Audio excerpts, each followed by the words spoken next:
Hey everyone. So I've been working on this new mix for a client, and I've been pretty happy with how the drums have turned out. In particular, I'm using a new tool that has allowed me to get a really tight drum sound and to minimize spill between the different mics. Let's have a quick listen to the original draft mix and then my mix where I'm at currently.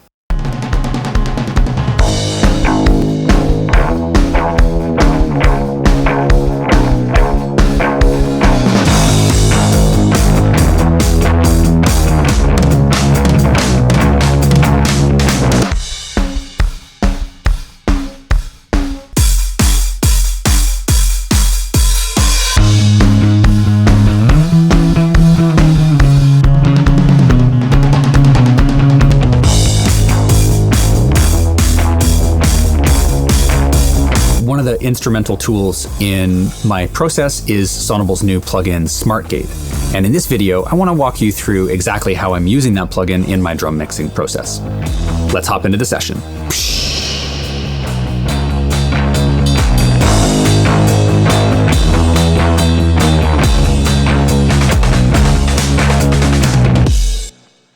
Let's start off by processing the kick drum. With that soloed up, here is what the original recording sounds like.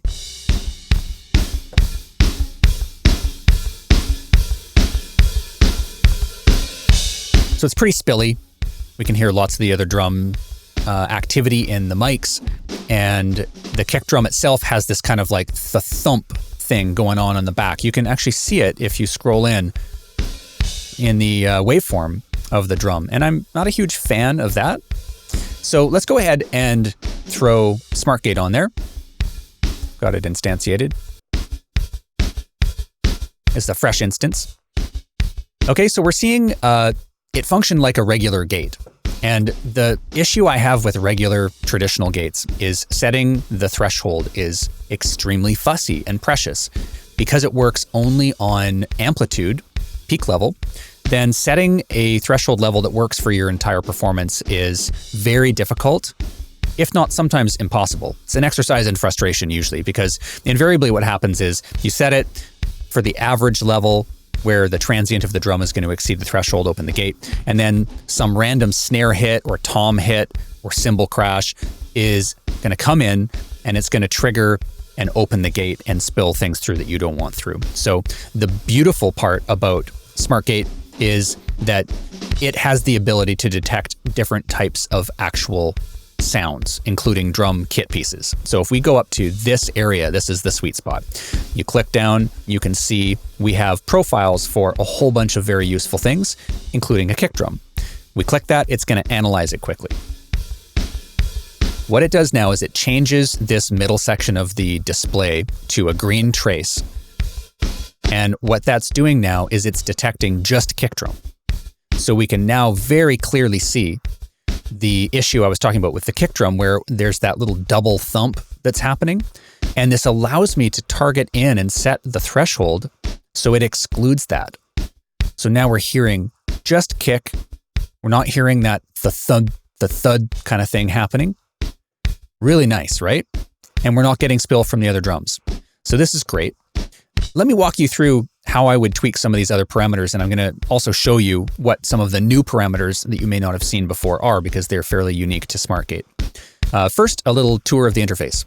So up top here, the profile menu, we have the ability to save multiple states so you can compare different settings and decide which one's right for you. We have presets where you can grab that. Undo redo function. We have a different signal, which shows what is being excluded, what's being processed by the gate. So in this case, when the gate is closing, what it's removing. We have a mode that can be switched from gating to ducking. And the ducking mode will be useful later on in this video because I'll be showing you how to use SmartGate to duck the bass to the kick drum.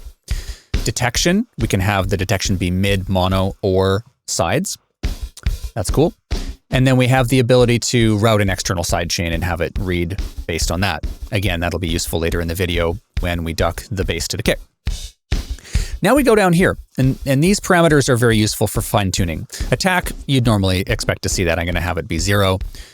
Now the gate is really chopping off the back end of the kick. I want a bit more of the body to come through, so I'm going to increase the release.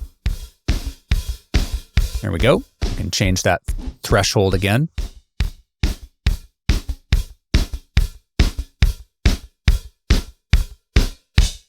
We're just excluding that double thump that's happening. Now we have a function called level bias. Level bias is going to change how much the actual amplitude is affecting the algorithmic detection. Okay, so if we take level bias higher, that is going to be more useful for transient material like our drums. If you take level bias lower, then it's kind of compressing the signal, at least in the activity area. And this might be very useful for things where you want the gate to open regardless of the level of the activity signal. So when you have vocals and you might want every syllable of the lyric to be coming through, even though some of the words or syllables might be very quiet, you would want to have a low level bias. But in this case, we're dealing with drums. So you can see by increasing the level bias, we are able to get into the sweet spot where there is more distance between the peak level of the front of the kick and the peak level of that double thump that we are trying to exclude. So that really helps us to finesse the function of the gate. Okay, now we also have this tolerance slider, and tolerance allows us to smooth the operation of the gate by opening the gate prematurely before it hits the threshold by a specific tolerance amount, right? So if we go high tolerance, that's going to begin opening the gate just a little bit before it reaches the threshold, which I find pleasing and gives good results. Okay, go down to the bottom of the interface. We have a bypass function. That's great. We can reset the whole plugin. And then now we have this impact, and then we can see here there's something that looks like it's multiband, right? Curious. So impact first. Impact is, you can think of it like a wet dry. It's going to mean that at 100% impact, when the gate closes, it's closed and it's not letting any signal through. Now, if you back off the impact because maybe the gate is being a little bit too heavy-handed, then you let some of the unaffected signal bleed through.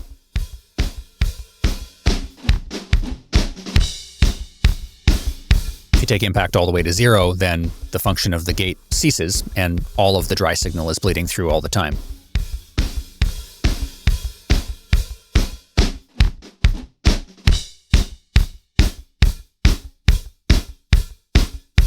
Now, the multiband area, this is what's called band suppression.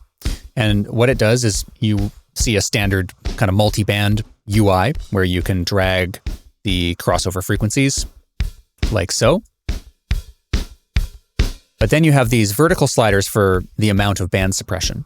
So two scenarios here. Let's say we want to begin to suppress more of the hi-hats and top end of the signal out, so that the kick drum is really more mid and low dominant, and that can be done by raising the amount of band suppression.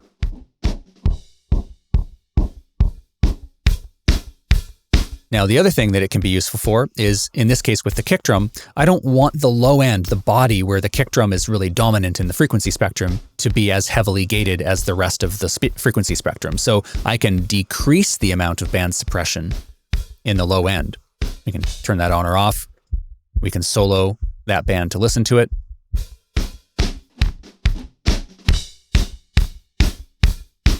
Yeah, I like it right around there. Okay, great. And then over on the right, you can see we have level meters. So that's a quick tour of the interface. Let's move on to another drum. Let's go up and start working on the toms now. Here is the original.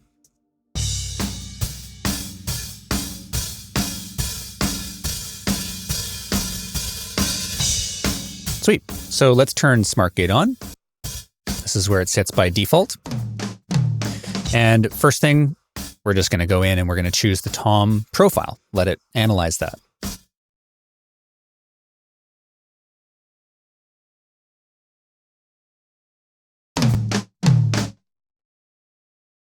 Awesome.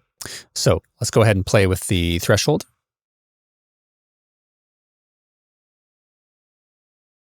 Now it's doing an extremely good job of suppressing the other sounds, right?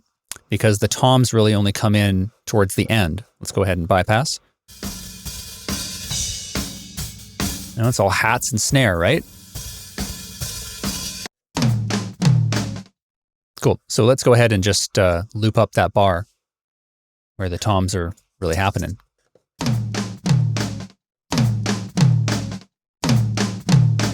Awesome. Bear with me while this loops. I know it's not the funnest thing to listen to a single bar drum loop, but let's go ahead and just dial this in real quick. Awesome.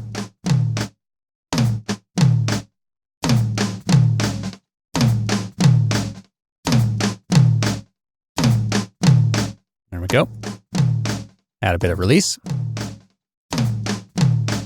And see the activity of the gate. Nice.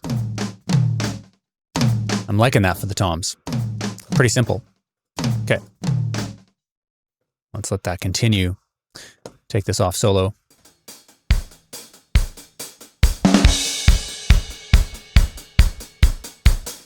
Okay. Nice. So next, let's go to that snare. This is a section with nice heavy snare. Snare's holding the backbeat. Solo that up. And let's throw a fresh instance of Smart Gate on there.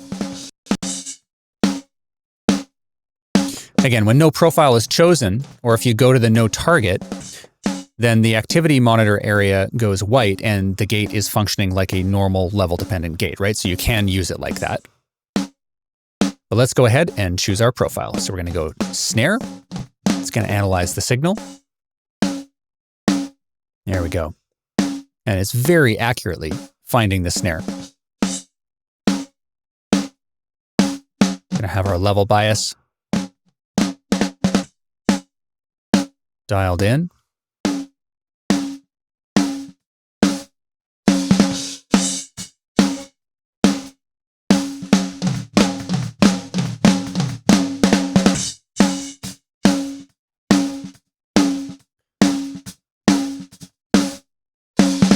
Set the release. That's pretty tight, right? There we get a lot of hi-hats in the signal.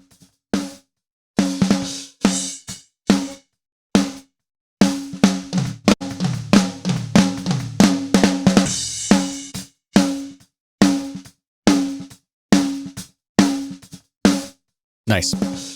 Yeah. Here's without.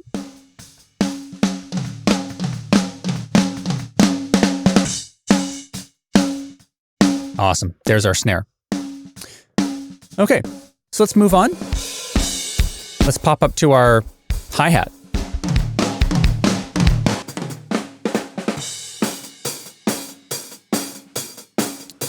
Nice.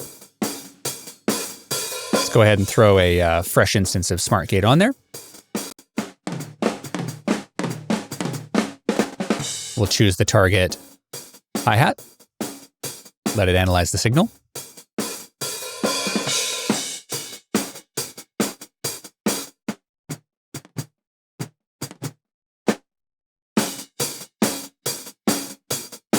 So in this case, I think it could be useful to use the band suppression.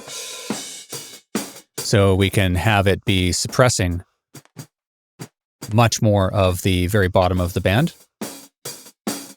Because in the frequency spectrum, of course, hi-hats are mid and top dominant.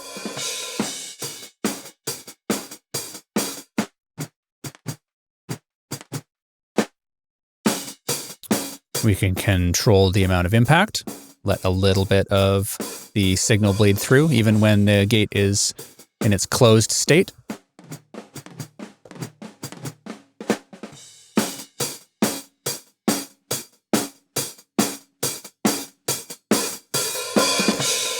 And then we can finesse the release.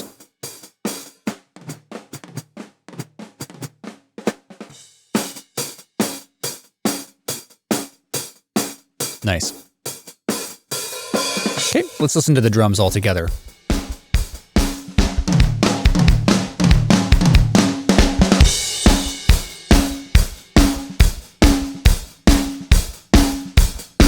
Now, one thing that could be fun here is to experiment with a non-algorithmic gate on the entire drum mix altogether. So let's go ahead and grab Smart Gate, throw it on. And we are not going to choose a profile. We are just going to play with the threshold. So very high threshold, very choppy sound, right? Not really looking for that. But what I might do here is play with the impact so that it is just reducing the amount of the sustain area, the decay phases of the drums, tightening up the drum group.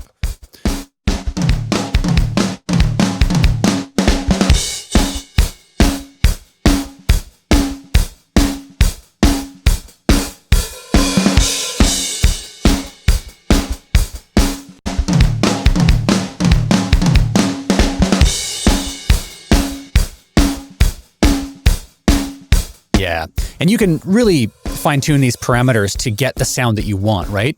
You can really control the amount of spill between the mics and the amount of tightness that you're getting in your drum group. So yeah, I really, really, really like the controls and the parameters that I have to fine-tune things here. All right, let's move on to the section with the bass and the kick drum ducking the bass to the kick that I promised we were going to get into. Let's go ahead and listen to the bass.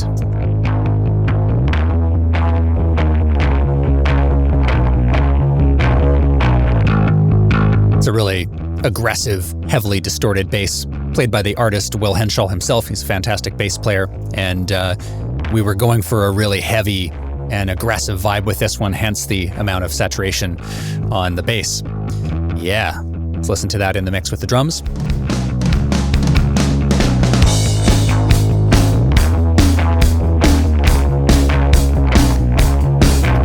And there is most certainly frequency conflict between the kick and the bass. They're sitting in the same frequency range. They're both in the mid part of the signal. And we can use Smart Gate to address that rather than using a traditional sidechain compression or something. Let's go ahead and take Smart Gate and drop it in on the bass. Now, the setup for this is going to be familiar to you if you've used sidechain compression. You are going to route the kick drum, in this case the original one under this area, into the sidechain input of Smart Gate, and then you're going to tell Smart Gate to listen to the external sidechain. There we go. Now, very important that you switch the mode from gating to ducking.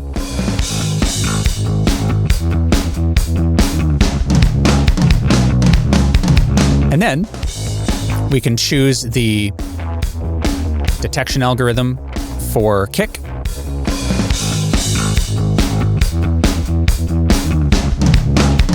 We can see that changes to blue now. It's reading that as the sidechain signal. Let's bring the attack all the way to 0. I really want the gating to be kicking in as soon as the kick drum is detected. Awesome. We'll shorten up the release.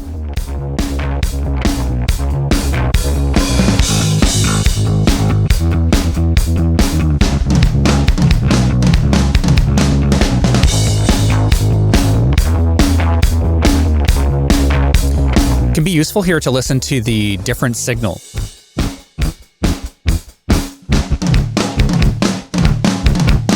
And you can change the envelope function of the gate based on its length relative to the kick drum, so that you're letting enough of the kick drum come through without attenuating the bass unnecessarily.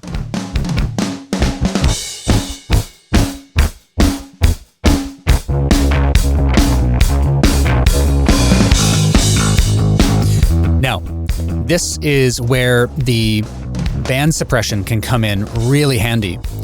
In this case, I want the gate to be suppressing the bottom end of the bass, but I don't really want the mids and tops of the bass to be affected. The guitar is really great there, the bass guitar, and so we can pull down the band suppression.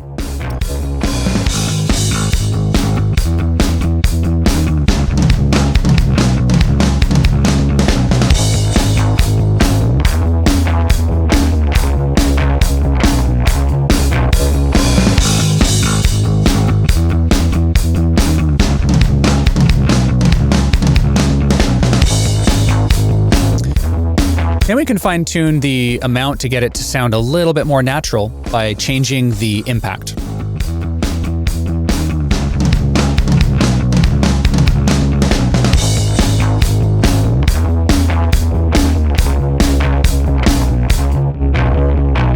Let's listen to that just with the kick drum.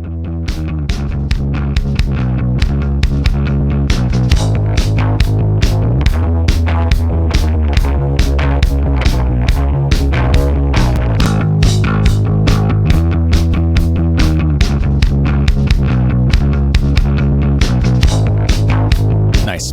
I think that's the sweet spot right there.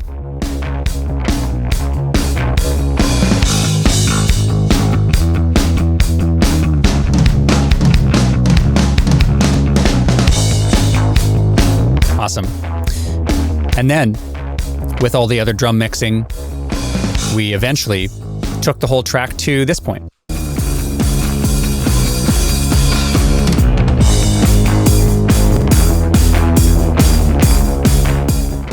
So that's a wrap.